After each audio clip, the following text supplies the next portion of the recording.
Hey y'all, JJ Redick is not coaching. He doesn't want to coach. He wants to coach broadly. He wants to be the coach of the Lakers next year, right? He wants to be the coach of the Lakers next game. But within that, he does not want to coach. And if you were to ask him, he'd never tell you that. But it's true. He does not want to coach. So, last night, Golden State versus Houston, right?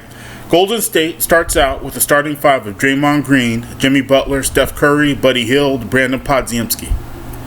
Who is the center there, right? Now, we all watch basketball, so we know the center is Draymond Green, right? But just keep in mind, Kevon Looney played 5 minutes last night. Trace Jackson-Davis played 6 minutes last night, and Quentin Post played 20 minutes last night. Right?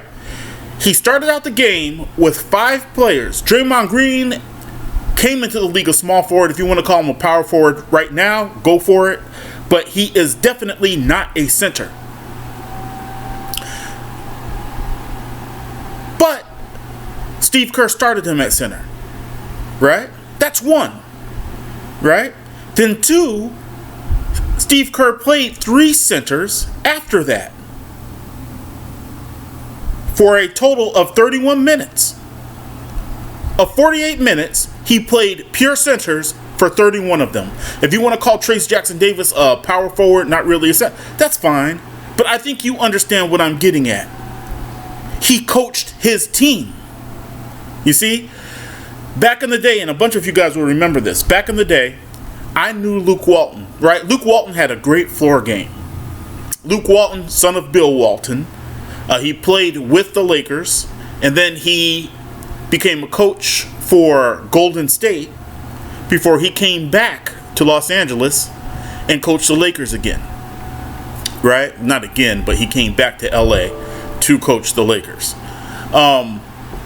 I thought that his floor game reflected that he could be a good coach. He had an issue, though. He did not want to coach. Right? He wanted the position. He wanted the clipboard. He wanted the title. He did not want to coach. How do I know this? The first time I saw Luke Walton substitute 5, he was platooning players. He would substitute, the starting 5 would play, and he would substitute 5 bench players in for that starting 5. At the 7-minute point of every first quarter of every game. That's what he would do. Platoon. He will platoon players, right? Well, if that's what you do, right, you're not watching the game, analyzing the game, comprehending what's going on, and then making alterations. It's just at 7-minute point, or at the 5-minute point, after 7 minutes had expired in the first quarter, you platoon 5 players in for the 5 starters who started the game. And I just stopped and I said, hey, I could do that. I could tell my 4-year-old son to go do that. Anybody could do that. Right? That is not coaching. You see? The in-game changes you make, right? They only work as good as the players you got. Who do you have on the court playing right now? If you have a bunch of mediocre to poor NBA players, right? Don't get it twisted. Every NBA player is good. They're great players. You have to be to play in the NBA. But if you have a bunch of mediocre to poor NBA players, relatively speaking, right? And you have them on the court, and whatever alterations you made aren't working, duh. I mean, what do you expect? You know what I mean? Talent matters.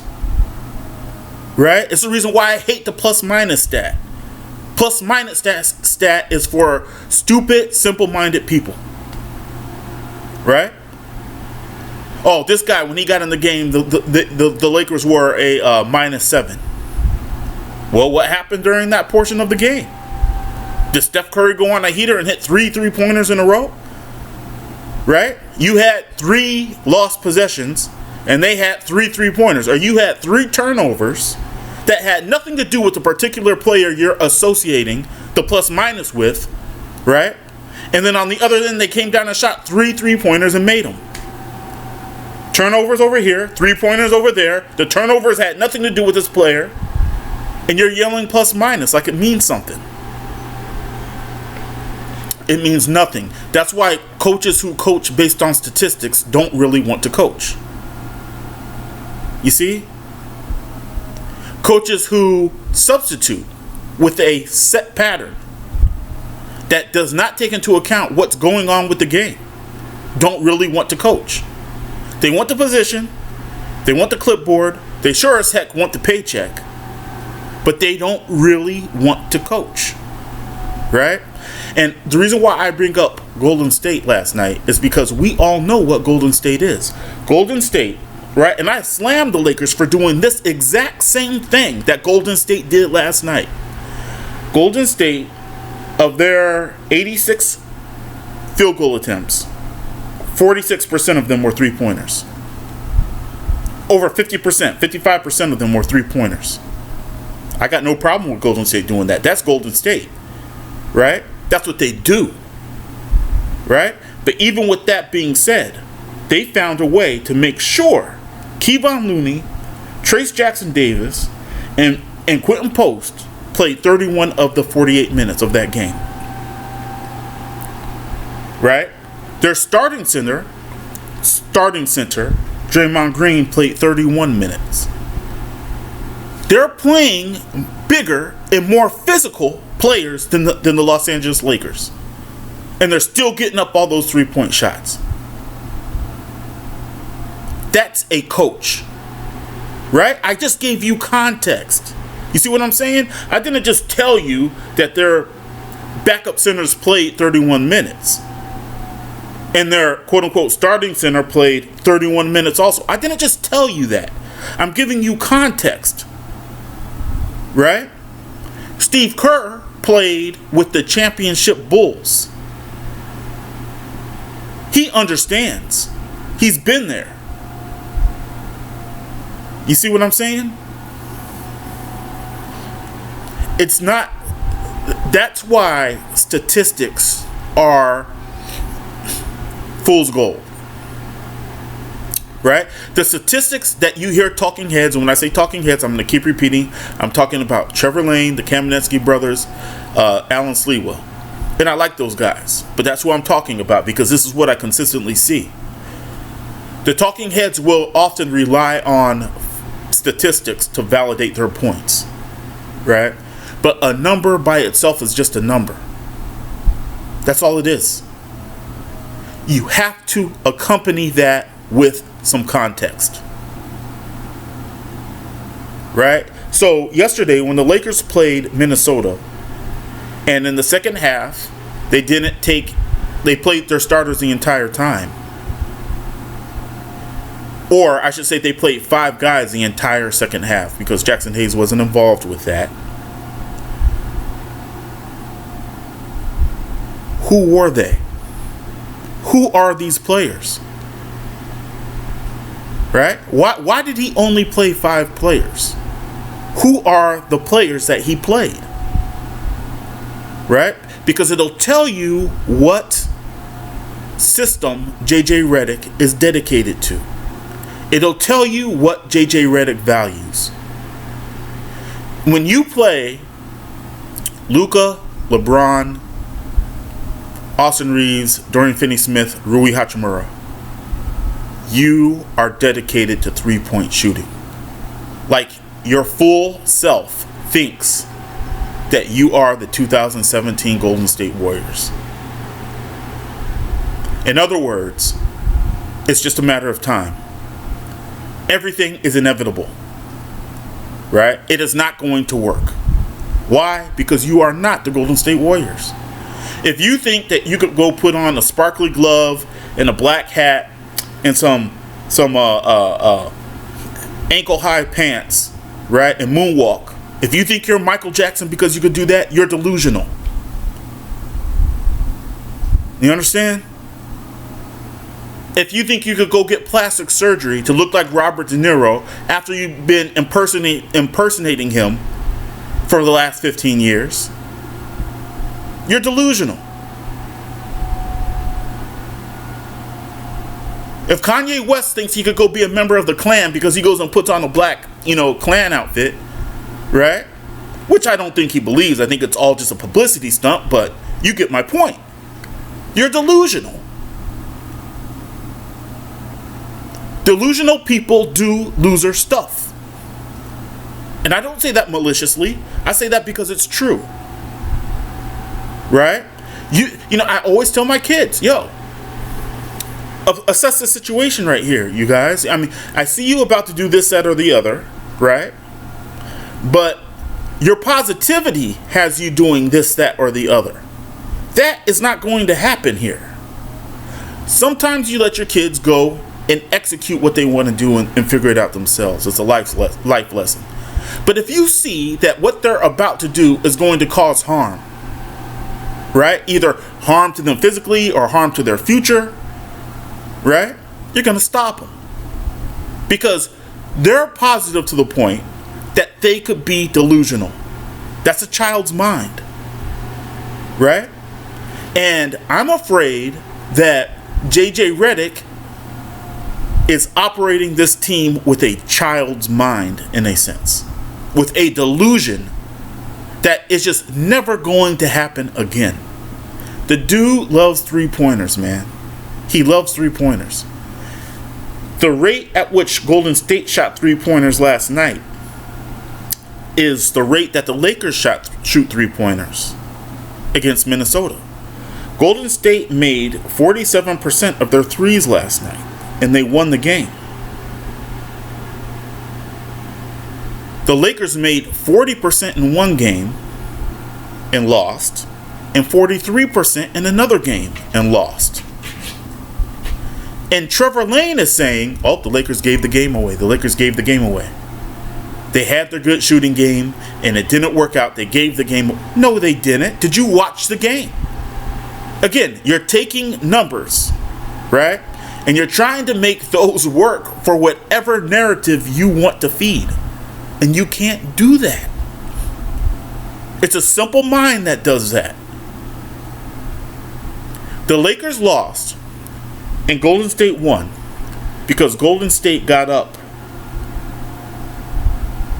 10 more shots than Houston. That's why Golden State won. Golden State didn't make a good percentage of their threes. So then what did they make? 2-point shots and free throws. Right? That's what I've been saying, what a lot of people have been saying for the longest now. A 3-pointer defends itself. Right? What do I mean by that? If you have a guy and he gets 10 relatively wide open threes over the course of a game, he's going to make 5 or 6 of them max. On a good day, he may make 7. On an absolute awesome, total exception to the rule type day, he might make 8. But a 3-pointer defends itself. Furthermore, when you shoot threes, the ball does not go through the hoop as much. Just a fact. Meaning that the opposing team has more chances for fast breaks. Right? And that is what JJ Redick is not understanding. He does not understand why when Minnesota shoots 35% over the course of the first half and the Lakers are up 9. He doesn't get it. And I'm starting to wonder if he'll ever get it. Right? Because JJ Redick, again, he does not want to coach. He wants to implement his idea and let it go. Right? So, I love his intensity. I love JJ's ability to call out certain things that are happening on the court. He's really good with that. But you just got to remember, it's all falling under a dogma, right? Under an umbrella that doesn't work. Certainly doesn't work for this team, right? It's like if you have an umbrella and the umbrella is gone, it's just the ribs, that held the material that covered you in place, but that material that covers you is not there. It's just the ribs. And you're walking down the street with this umbrella that doesn't work, right? Do you have an umbrella? Not really. No, you don't. It certainly is no point in walking around with the damn thing. Right? That's JJ. JJ is I love his intensity. I love his ability to notice certain things and call them out. Right? I love his ability to express anger to his team that he's not happy. Right? But it's all that is coming under an umbrella of, I don't need a big man. In basketball, I don't need a big man. That's his problem. Right? If he could fix that, then he could fix his team. Look, a lot of people are going to laugh at this, right? I'm going to give you what the Lakers should do for next game. Next game, as a coach, and I'm going to make a video about this because I do believe the Lakers could come back and win this series. I do. It's highly unlikely, but I do, because think about it. All the Lakers have to do is go back and win at home, right? Game 6, all the pressure is going to be on Minnesota. All the pressure. If they can win that game in Minnesota, then the Game 7 is in LA. It's not a huge task. You're asking, could the Lakers beat Minnesota 2 games in a row? Right? They can. They can. But like Luke Walton, what JJ Redick has to understand is he cannot be working against the team. And he is steady working against his own team. And he doesn't even know it. Right? I'm going to do a video about this. But this is what the Lakers have to do if they want to win this series. Right? If they want to win the next game, win the series, just do this. Do not play Jordan Goodwin. If you do, it has to be spot. It has to be strategical. I wouldn't tell you not to play anyone. Right? Coach the team. I'm all for coaching the team. Right? When you tell your players, you guys just let me know if you want to come out. That is not coaching the team. That is not assessing what's happening on the court. Right? Very immature. But minimize Jordan Goodwin. Kind of minimize Gabe Vincent. You could play Jarrett Vanderbilt. You could play Dorian Finney-Smith. Okay? Start right there. Start Jackson Hayes and utilize him as much as you can. Okay? Do not be afraid to play Jackson Hayes. Right? If he's getting his butt whooped, okay, substitute him out. But when you substitute him out, put in Markieff Morris. I don't like Alex Len, but you may put Alex Len in. Right? There are options. Play them. Okay? When Austin Reeves comes out, put in Dalton Connect. Especially if Luka Doncic is there to handle the ball. Especially if LeBron is there to handle the ball. You put in Dalton Connect. And play Shake Milton instead of Gabe Vincent. I'm not saying Gabe Vincent can't play. I'm saying play Shake Milton instead of Gabe Vincent. And I guarantee you, well, I can't guarantee anything. This is me just talking. Just how I talk. But I guarantee you that the Lakers have a better showing.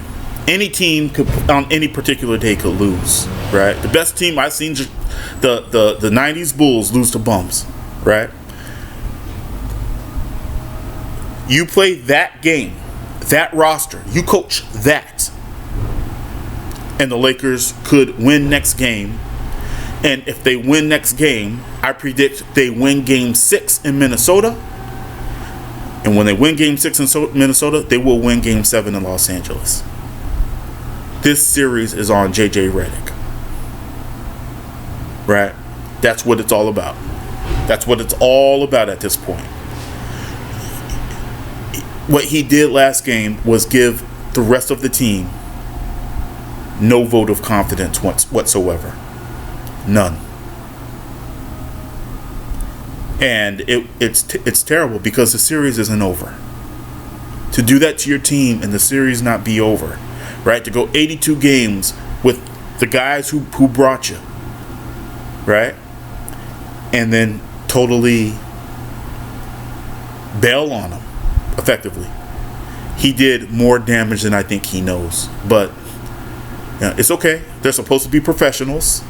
So if JJ messed up, it's no excuse not to show up the next game.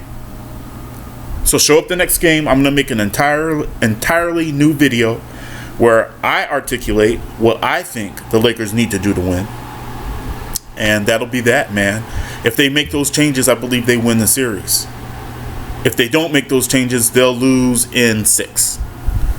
All right, y'all. This is Pure Uncut Lakers. I'm hoping that you like the content that I bring, I have a little different view, a little different angle on things, right? I am not refined, and I am not, too cultured on on the way stuff is supposed to be said and how it's supposed to go. I kind of have no filter. So, anyway, like and subscribe. I'll see you soon.